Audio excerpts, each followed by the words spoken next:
The story of Moses and the Red Sea.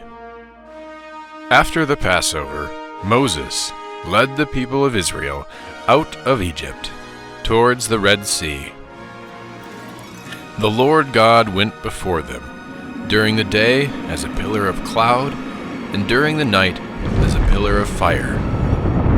Very soon, God led the people directly in front of the Red Sea, where they camped.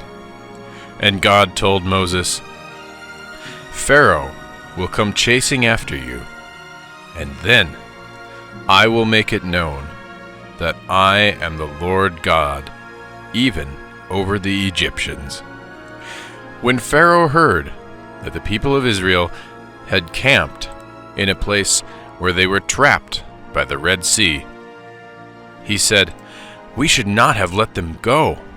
Think of all the work that they could be doing for us. We need them as slaves once again."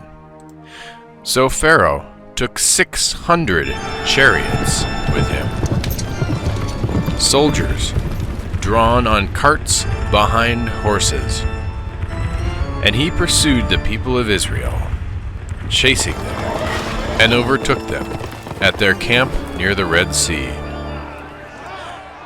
As Pharaoh approached, the people of Israel were terrified and said to Moses, "What have you done? Have you brought us out of Egypt to die and be killed by the Pharaoh and his soldiers?" Moses answered, "The Lord will fight for you. Only be still." Then the Lord said to Moses, "Tell the people to go right up to the edge of the Red Sea." So Moses told the people, and together they approached the Red Sea. Then the pillar of cloud that guided Israel moved behind them and stood between the people of Israel and the army of Egypt.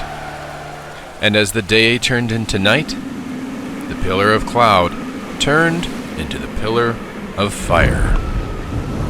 All night long, the pillar of fire remained, and the Egyptians did not dare to go through it.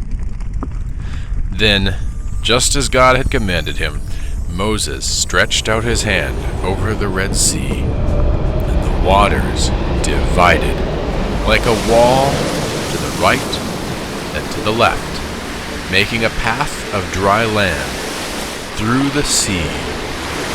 And the people of Israel walked through this path that God had made for them, with the waters like a wall on their right and on their left. Suddenly, the cloud lifted, and the Egyptians came charging after the Israelites. But as the last Israelite stepped ashore on the other side of the Red Sea, the Lord smote the army of the Egyptians, clogging their chariot wheels so that they could not drive. And the Egyptians said, "Let us flee, for the Lord fights against us."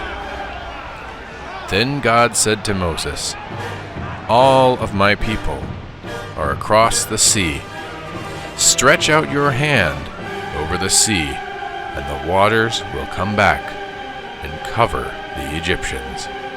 So Moses stretched out his hand over the sea, and the walls of water came crashing down on the Egyptian soldiers. Every one of them drowned. But the people of Israel had walked on dry ground through the sea, and the Lord saved Israel that day from the army of the Egyptians. Then Moses and the people of Israel sang a song of praise to the Lord. And Miriam, the prophetess, the sister of Moses and Aaron, led the women out after her, singing and dancing, saying, "Sing to the Lord, for he has triumphed gloriously. The horse and rider he has thrown into the sea."